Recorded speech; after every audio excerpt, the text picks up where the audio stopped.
एक समय की बात है। एक छोटे से गांव में एक बुजुर्ग महिला रहती थी। उसका नाम कमला था। वह बहुत ही दयालु और सहानुभूतिपूर्ण थी। वह बहुत गरीब थी, लेकिन उनकी गरीबी उनके प्रेम और दया को कभी कम नहीं कर सकी। कमला का एक ही बेटा था, जिसका नाम शामू था। शामू किसी नगर में नौकरी करता था और अपनी माँ से बहुत प्यार करता था। वह हर महीने अपनी माँ के पास आता था, उसे पैसे देता था और फिर वापस शहर चला जाता था। लेकिन एक महीने शामू नहीं आया, फिर दूसरे महीने भी वह नहीं आया।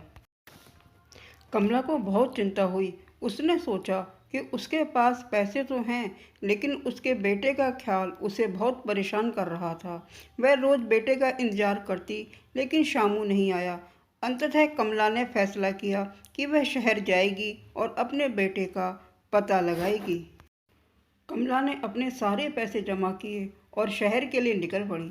शहर में पहुंचकर उसने अपने बेटे को ढूंढना शुरू किया। दिनों बीत गए, लेकिन वह अपने बेटे का पता नहीं लगा सकी।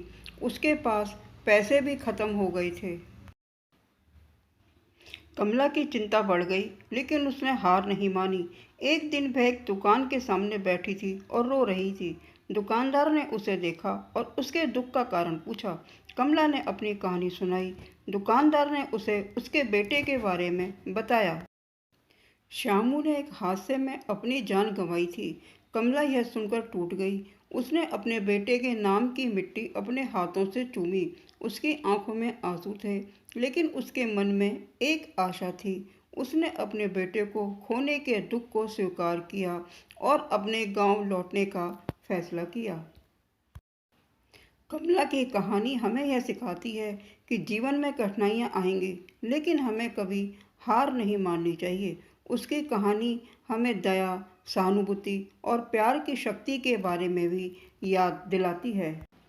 अगर आपको मेरी यह कहानी अच्छी लगी हो तो आप लाइक करें, और मेरे चैनल पर नए हो तो मेरे चैनल को सब्सक्राइब करें और अपने कमेंट्स बॉक्स में लिखें।